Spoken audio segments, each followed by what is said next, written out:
International Women's Day is an annual focal point for the movement of women's rights. The day marks a call to action for accelerating gender parity. On this day, we'll take an in-depth look at the successes and setbacks for women across Africa. Africa 54 starts right now.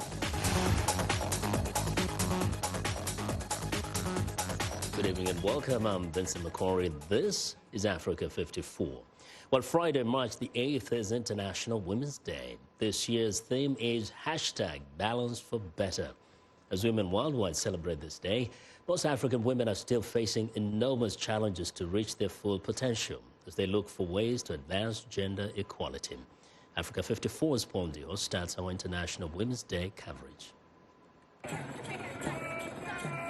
Investing in women's economic empowerment across the globe is setting a direct path towards gender equality, poverty eradication, and inclusive economic growth. In February this year, U.S. President Donald Trump signed the Women's Global Development and Prosperity Initiative that are focused on advancing female participation in the global economy. We're here today to launch the first ever U.S. government-wide initiative focused on economic empowerment for women in developing countries. The initiative will look to improve women's access to quality education and skills training, support female entrepreneurship, and reduce barriers to women's participation in the global workforce in the developing world. Across Africa, women are slowly breaking into the historically male-dominated domain of becoming elected officials, business owners, and technopreneurs. For decades, women have been calling for equality, and today they are making their mark. For example, the tech industry has provided unprecedented opportunities for women, even though trends indicate a growing gender-digital divide and underrepresentation in the fields of science, technology, engineering, mathematics, and design. Promoting the participation of women and girls in science means changing mindsets, fighting gender stereotypes and biases that limit girls' passions, expectations, and professional goals since their early childhood. Across the region, women are also raising the bar and igniting dialogue as they strive to reach the top of the ladder in their tech industry. Tazoka Charai, a co-founder of Impact Hub Harare, says women in the tech sector are shaping the future despite repeated hardship. The women in technology who use our space focus on breaking that glass ceiling by creating products that are world-class. They are here to show that girls are just as competent as men. They are here to not only do that, but to also build products and services that help their communities. In politics, women are shaking the pillars of government patriarchy, and they are putting their government establishments on notice. They are now a political force to be reckoned with. For example, in October 2018, the Ethiopian parliament approved Sahel Work-Zawadi as the country's first female president. While the president's post is a ceremonial one, her appointment marks another shift in Ethiopia's political system. President Joyce Banda is running again for the top seat after reversing her decision to join an alliance with the opposition led by former Vice President. Her announcement could be a game changer. Women activists are also making their voices heard. For example, in Nigeria, thousands of women from across the country marched for a violence-free election ahead of the country's presidential election. Time has gone when they thought that women didn't have a say. Women should be seen and not heard. Our voices cannot be subdued. Violence against women and girls is still rampant across the continent. It negatively affects women's general well-being and prevents women from fully participating in society. Analysts say that perhaps game-changing startups, social entrepreneurs, gender equality activists, and women innovators may have found the right mechanism in which innovation can remove barriers and accelerate progress for gender equality and build an unshakable foundation that meets the needs of women and girls. Paul Ndiho, VOA News. U.S. Secretary of State Mike Pompeo and First Lady Melania Trump on Thursday presented the International Women of Courage Awards to honor 10 extraordinary women from around the world. These are women who have demonstrated exceptional courage and leadership in advocating for human rights and women's empowerment. Among the recipients was Tanzanian lawyer Anna Henga, Executive Director of the Legal and Human Rights Center. Ms. Henga has dedicated her entire professional career to advancing human rights in Tanzania with a particular focus on women and children. It is an encouragement to me. I'm more encouraged right now compared even to the previous, before I got this award, because I'm now seeing that this work is very important for the communities, for the world at large. So I continue doing that work. There are a lot of abuses to children, and not only girls, especially in the northern part of Tanzania, and as well as in southern highlands part of Tanzania. And my organization is doing it. As I'm standing right here, I have a team there following up the incidents. So after that, we'll get the facts, and then we'll send whoever is responsible to court. So we are following it up. And we'll also document it at the end of the year so that we advocate for the rights of the kids. Well, here to talk more about the significance of International Women's Day for African women, the challenges they face, and what needs to be done to promote gender equality. I'm joined by two ladies, Neemat Ahmad, founder of Darfur Women Action Group, and Rahma Wright, founder and CEO, Share Yalin. Ladies, a warm welcome to Africa 54. And obviously on this International Women's Day, I'm outnumbered, as everybody can see, right? But let me start with you, Neemat. First, I read somewhere that you said being a woman from Darfur is both overwhelming and inspiring to you. What do you mean by that? Of course, being from Darfur is that inspiring in a sense that Darfuri women historically have played an outstanding role in shaping the history of Sudan as a country. And in addition, their current role, their courage, strength, and resilience in the face of all of these brutalities and the challenges that they have been facing in the recent Sudan. Yes. And overwhelming is looking at the way the women have been treated during the course of the long-standing crisis in Darfur, being rape used as a weapon of war against women. It is overwhelming, not just looking at the suffering, but also look at the consequences of the situation that is facing women right now, and the future of women and their families, how this impacts them. Yeah. But also, you see every day women are seize any opportunity of amazing you by standing up taller than themselves and trying to bounce back and showing you that change is possible and that overcoming this adversity is possible once the opportunity. Indeed, commendable to the efforts of the women despite of all those challenges and atrocities. Now, Rahma, turning to you, talking to a businesswoman now, your company, Share Yalin, was formed some years back, and you said you did this as a social enterprise dedicated to empowering women both in Africa and in the United States. Mm-hmm. How do you empower women through your business? Yeah, well, I'm really excited. Happy International Women's Day, first of all, to everyone. The theme this year is gender for balance. And this idea of gender balance and really looking at how to create gender equity in all areas of life, from government to boardrooms, I think is really important.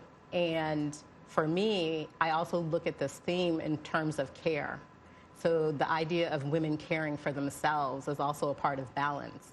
And my business model is really focused on financial empowerment of women, in specifically women shea butter producers in northern Ghana. And what we do is we help women take shea seeds, these seeds, mm-hmm. that they then transform into a value-added product, shea butter.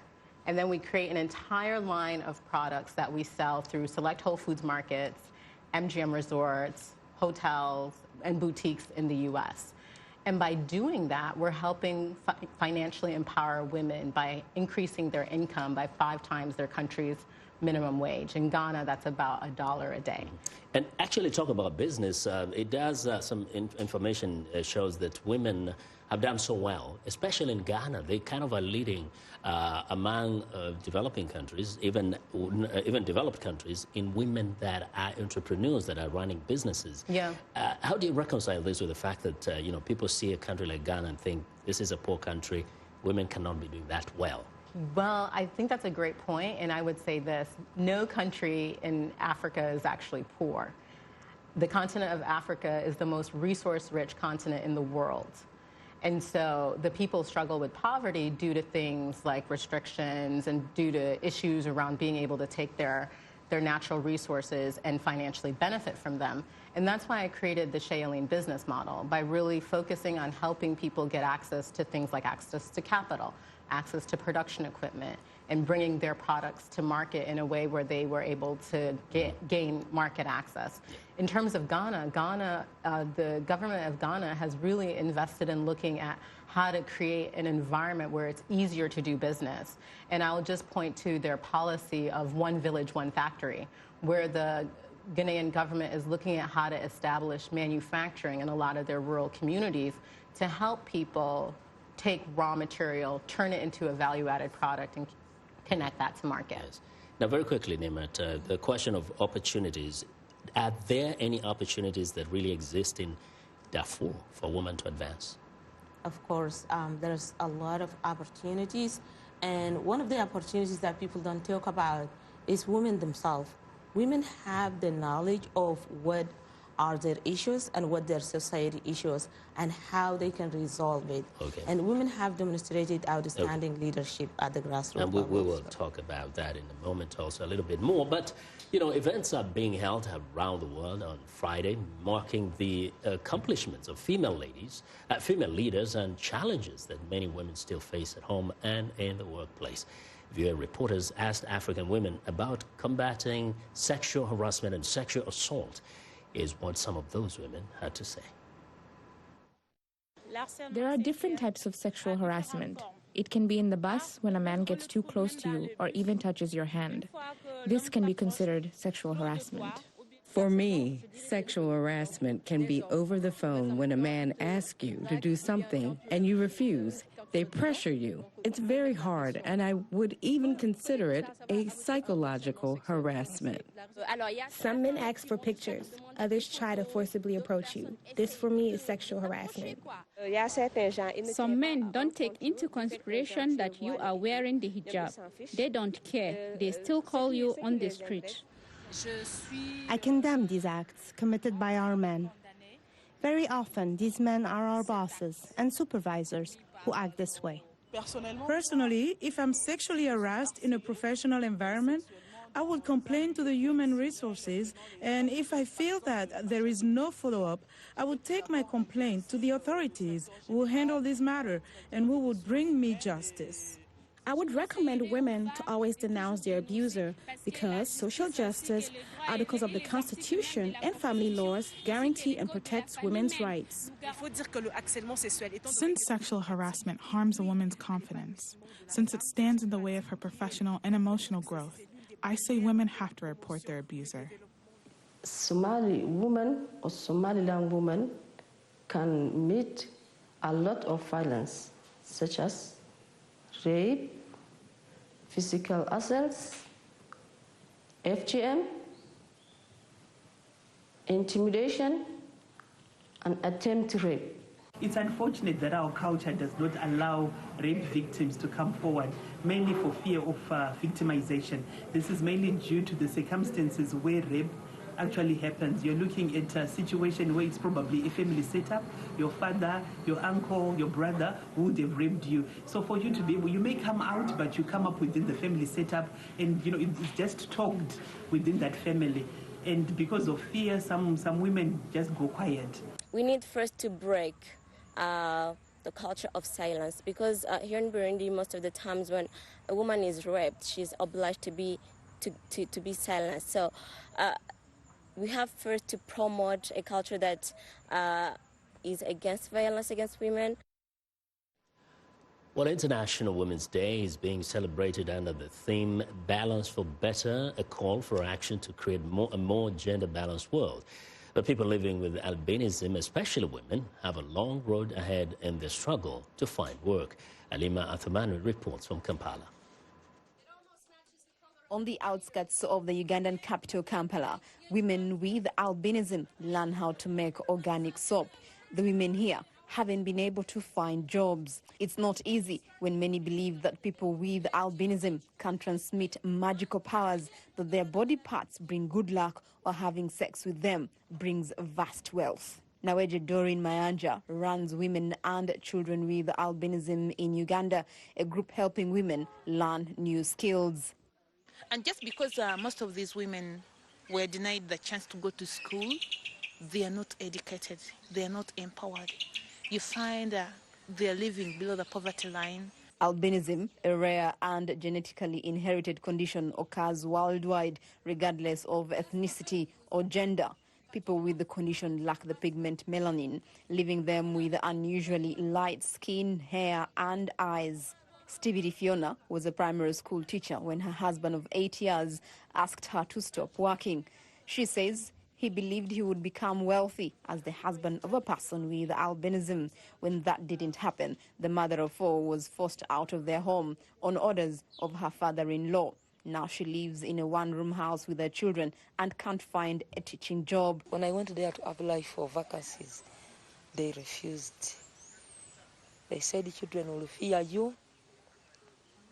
Even other teachers looked at me as maybe a curse. So, as per now, I don't work.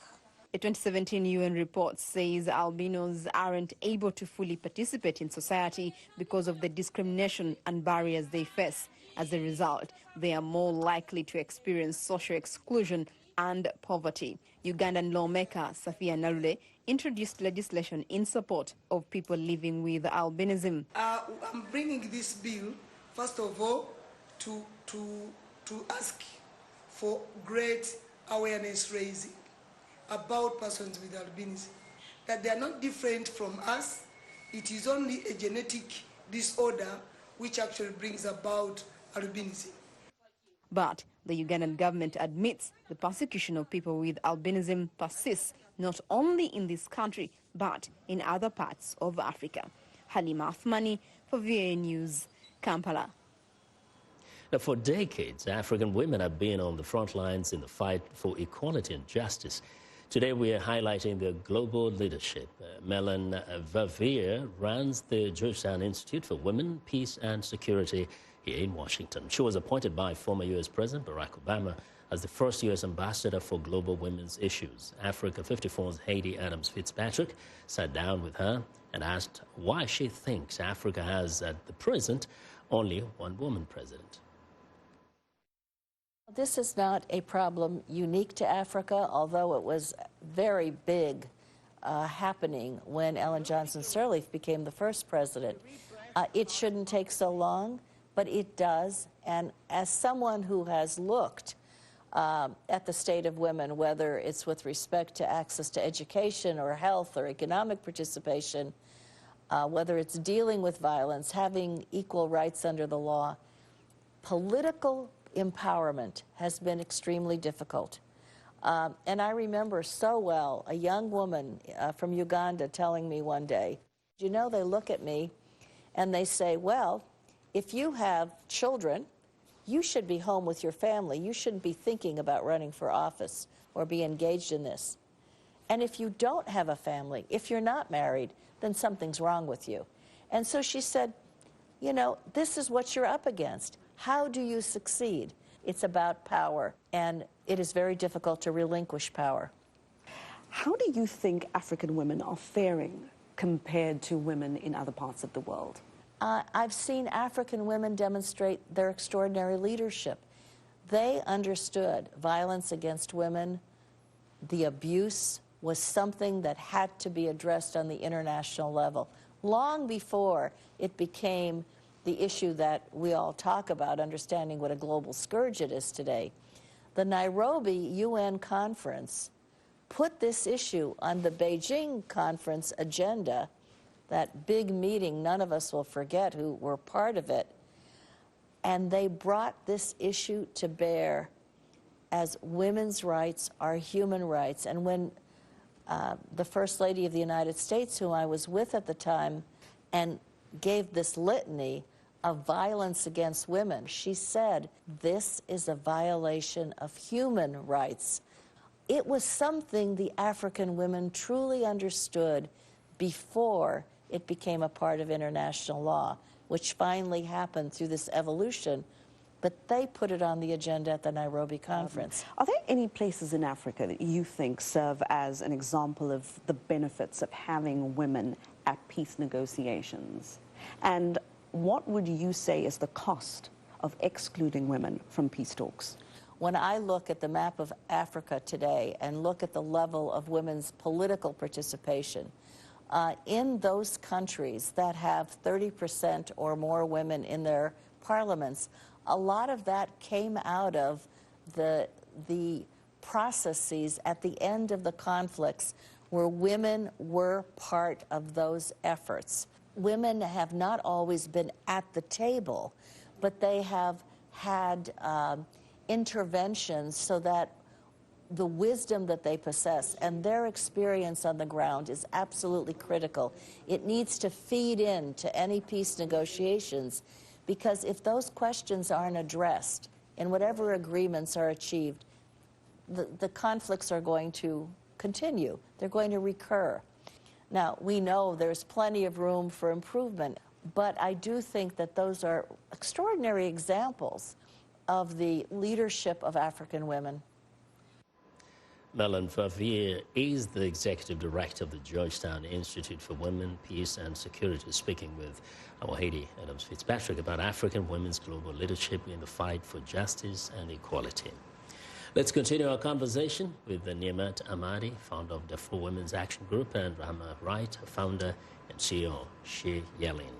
Actually, I want to come back to you, Rahma, because it might look like it's just so easy for a woman to jump into business and succeed. What are some of the unique obstacles you, as a woman, faced or you're aware of other women have had to deal with?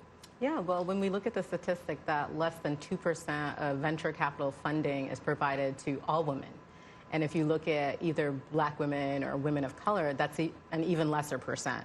So that already tells you that we have a very long way to go when it comes to creating an environment that allows for women to access all the resources that they need to scale successful businesses. In my personal experience, it took me about 7.5 years before I was able to get the capital I needed to grow my business. So 7 years of bootstrapping, you know, of getting rejected, of knocking on doors. Exactly. You made it. So, exactly. Yeah, that's an inspiration to other women. Going to Darfur, war affects everybody. But can you, in as few words as you can, explain to us how it affects women as compared to men, the fundamental difference there? It affects women directly by the attack that directed on women. Rape, for example, has been used as a weapon of war. When men are killed or forced to leave their homes, women remain behind to take care of their families. Women are supposed to provide for their families and take care of their children, their neighbors' children. Whoever lost their parents in war are supposed to be the responsibility of women in the community. So in addition to the physical and psychological pain, they also have to care for other people. So women don't even have an option or a choice to choose what to do, but they just know that they have to do it. You've been in this fight to kind of fight for the human rights and equal rights for women. Do you get the sense that men in Sudan and perhaps other places get the idea, they get it, that women really suffer more, especially in times of war?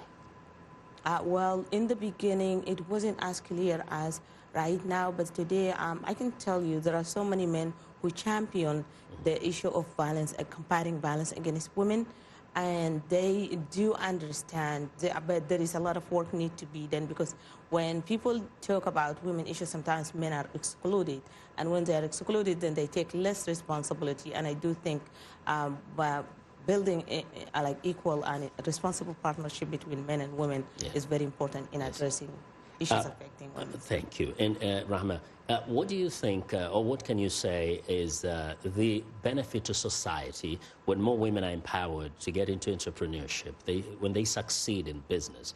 How is that benefiting the larger society? Yeah, well, think about it. If 50% of your population is unable to financially care for themselves, that's a huge drain to society.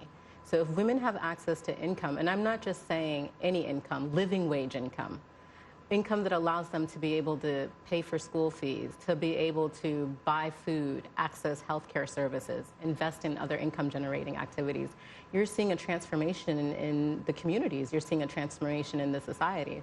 And for the women that we work with in northern Ghana, you know, the #1 thing that they spend extra money on is sending their kids to school. So that's educating an entirely new generation. And it doesn't matter if it's a girl child or a boy child. Women are making the decision that they want to prioritize education for their kids. And actually, women are known to spend most of their money for the family. Exactly. Men are likely to waste it elsewhere. Not as responsible. You know what? I want to thank you very much, ladies. And I feel honored to have been the only man throughout this program among amazing women, both here in the studio and on our packages. Now, Ms. Hamadi and Wright, both, we want to thank them both for their insights. And Nemat Hamadi is the founder of Darfur Women's Action Group, and Rahma Wright is the founder and CEO, She Yalin. Well, we want to end our special International Women's Day edition of Africa 54 with the music of South Sudanese activist and war survivor Nyarwak and her song, Gatluak. From all of us in Washington, have a good night and a great weekend.